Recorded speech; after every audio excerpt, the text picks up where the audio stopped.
By the way, you want to stay tuned to the O'Reilly Factor tonight. That's at 8 p.m. Eastern. Bill, with an exclusive interview with White House Press Secretary Tony Snow, is going to have a lot more to say on the war in the Mideast. Then at 9, Secretary of State Condi Rice on Hannity and Combs. She's coming right from the UN to Fox, so you do not want to miss that. Well, reaction now to these fast-moving developments with former New York City Mayor Ed Koch. Understand that they have no better friend than the United States, and we, the United States, through George Bush, fighting as hard as they can to make the best of the situation. And Israel has a physical victory. I mean, it has decimated the infrastructure of Lebanon. You know, by the way, some of your Democratic colleagues blame President Bush for that. They say Harry Reid was suggesting yesterday that because of what Bush has done in Iraq, that's why we get situations. And I personally think it's an outrage what some Democrats are doing. They're supporting the people who threw Joe Lieberman out. He will win, in my judgment, in November, and I'll be up there campaigning for him. But what they did, the Democratic Party and people who have walked away from him, they will regret it. Reaction now from Republican Congressman Peter King of New York. He's chairman of the House Homeland Security Committee. So what happens if Israel violates a UN agreement that the United States has signed off on? Well, David, let me first say I agree with every word that my good friend Ed Koch said. Oh, good to see you all. Gary, what happens if this thing, I was going to say goes nuclear. It's not going to go nuclear, but what happens if the Israelis go all out?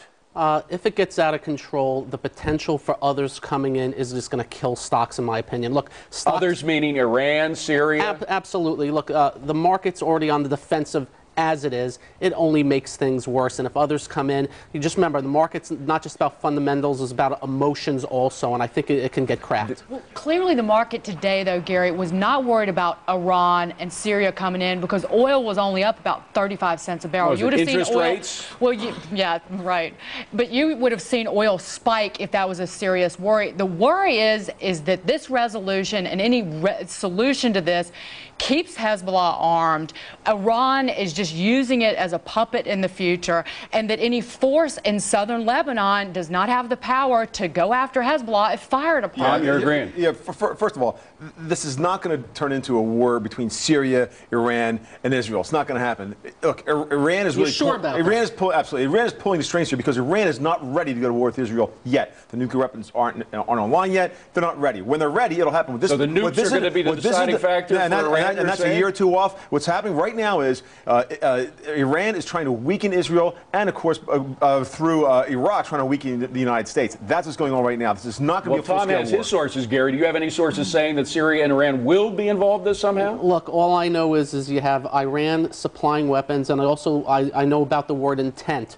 If it was up to Iran, they'd be in there right now, coming at them with both fists. So no way. If it was up to Iran, they'd be doing it already. Look, it's something that we have to deal with, and the question is, what if? And I'm always, I'm an optimist, but you're not dealing with level heads with these people. Dagan, has the market discounted this, saying that, look, somehow or another, this thing is going to be resolved because at least the Syrians don't want to go head-to-head with Israel. Maybe the Iranians do when they have nukes, but somehow this thing's going to be resolved.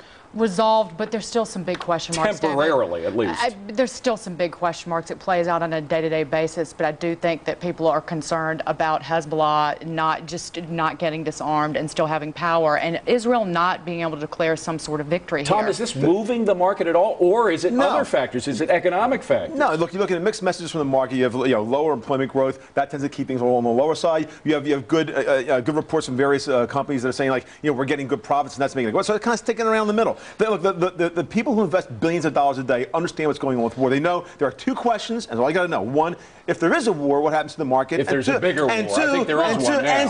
And the second question is, are we going to have one? But the question is what Israel goes for. If the United States says, you guys got to stop, they got to stop.